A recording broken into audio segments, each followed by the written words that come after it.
আপনার চোখ দুইটা কেমন যেন চেনা চেনা লাগতেছে। আপনি কে? আমার মেয়ে কুলসুম, আমার কলিজার টুকরো, আমার ঘরের লক্ষ্মী। সারপ্রাইজ! কতদিন পরে দেখলাম আমার মেয়েটারে। আই, তোমরা কে কোথায় আছো? দেখো কে চলে আসছে, আমার ঘরের লক্ষ্মী ফিরে আসছে। দেখো, এই দেখ কেন আইছে। কেমন আছিস ভাই? আমরা সবাই ভালো আছি। তাই এটা ধর, এটা ধর। আরে আস্তে আস্তে, এরা তো সে আগের মতোই দুষ্ট হয়ে গেছে। হরে মা, তোর স্নেহ পাইয়া, তোর আদর যত্ন পাইয়া এরা নিজেদেরকে পাল্টাইতে পারে নাই। ওদের আচরণে কিছু মনে করিস না মা। তোমাদের জন্যই তো সব কষ্ট করি আমি, তাই না? ওদের সুখ দেখলে তো আমারই ভালো লাগে। তার আগে বলো, তুমি এরকম শুকাই গেছো কেন? খাওয়া দাওয়া ঠিক মতো করতেছো না? আমার মেয়ে পড়ে রয়েছে প্রবাসে, সে দিন রাত খাটনি করে, সে খায় কি না খায় জানি না, আর আমার গলা দিয়ে কি খাবার নামে। ঠিক আছে, এবার তো মেয়ে চলে আসছে, এবার নিজের হাতে খাওয়াবো। তুই এরকম শুকাইছিস কেন মা? কে বলছে তোমারে? আমি তো ঠিকই আছি। অনেকদিন পর দেখতেছো না, মার চোখ এই জন্য।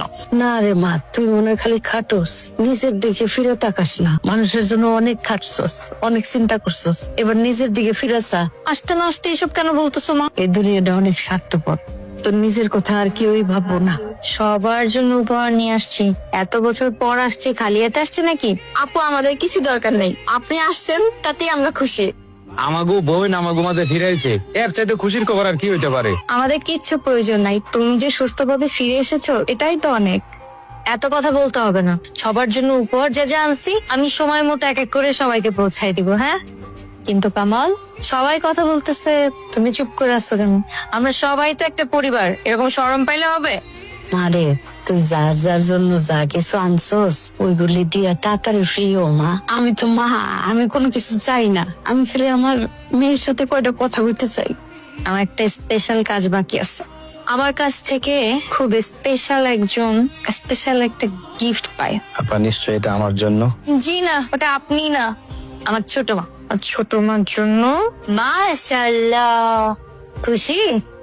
আরে আমার মেয়েটা কত বছর পরে দেশের মাটিতে আয়সা নিজের বাড়িতে খাইতে বসছে। লোকমা খাওয়াই দিই প্রথম, বিসমিল্লাহ।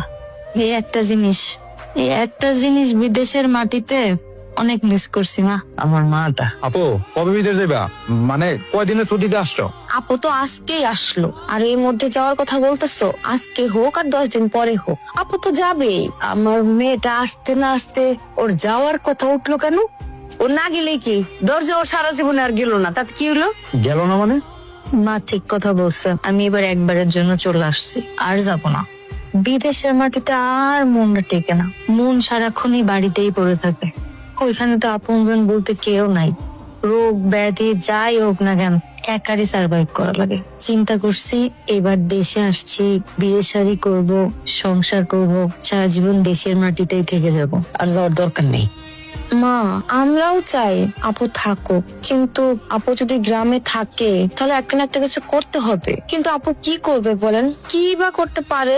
আল্লাহ আমারে যা দিছে, এত কিছু থাকতে আমার আবার নতুন করে কি করতে হবে?